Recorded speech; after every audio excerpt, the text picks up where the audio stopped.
The large-scale effort to find the missing union boss began here at his home.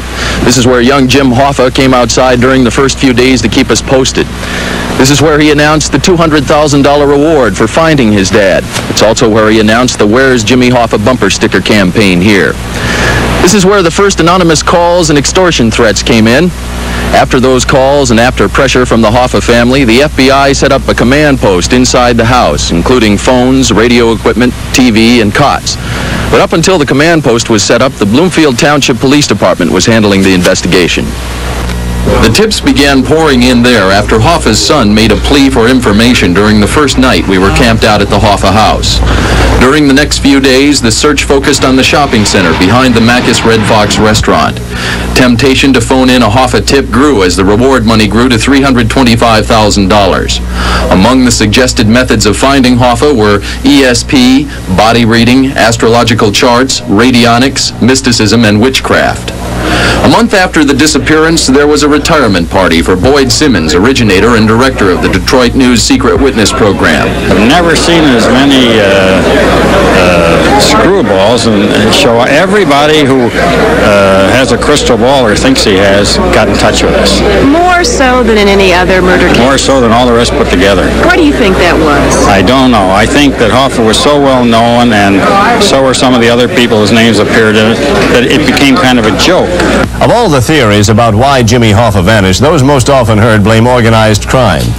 The underworld might have killed Hoffa because he was obsessed with regaining control of the Teamsters. Hoffa reportedly said he would put an end to mobster use of union pension funds when he was back in charge.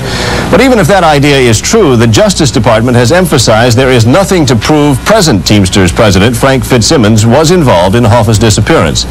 In recent years, there's been no love lost between Hoffa and Fitzsimmons, which led to speculation that maybe organized crime wanted to avoid a fight between them and eliminated Hoffa to do it. Still another theory, and the most popular one, is that Hoffa was set to meet with a friend, Anthony Giacalone, who supposedly arranged a meeting between Hoffa and Anthony Provenzano so the two could patch up their friendship, a friendship that had fallen apart when both were in prison. Provenzano served time for extortion. That also cost him his job and his pension from the New Jersey Teamsters. Right now he is under indictment for murder. Supposedly, the meeting was never really arranged, but was a setup. Lately, there has been a slight change in that thinking. Some law enforcement people now believe that there really never was a plan to kill Hoffa, but the meeting turned into an argument, and in the heat of it, Hoffa was murdered. Teamsters on the road and other rank-and-filers have their theories, too. One that is different claims that Hoffa was killed because he was going straight after years of associating with so-called mobsters. One theory that has never had a motive tries to explain Hoffa's disappearance without the slightest trace. It supposes that Hoffa met someone he trusted, was killed, and his body shipped to New Jersey in a barrel. The barrel was buried in Brother Moscato's dump on the shore of the Hackensack River. The FBI got a search warrant to look for another body, that of a supposed mobster, and hoped that the one search would also turn up Hoffa's body. But the FBI never did any digging. Apparently, they didn't have enough real faith in the whole idea. Robbie Timmons has worked with us on this report, and you followed the story from a station in Lansing. You're working here in this area now, a bit closer to some of the sources. What's your opinion of what happened?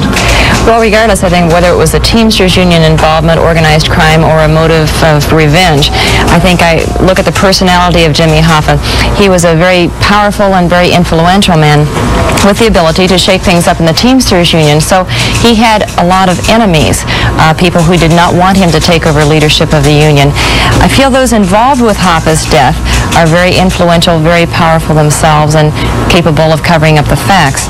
I question whether we will ever find out the truth about what happened to Jimmy Hoffa, and I think that if we do, it will be when those involved are ready to let us know what happened. We'll all stay with this story. It is certainly not over yet, and someday we may have the answers. Good night.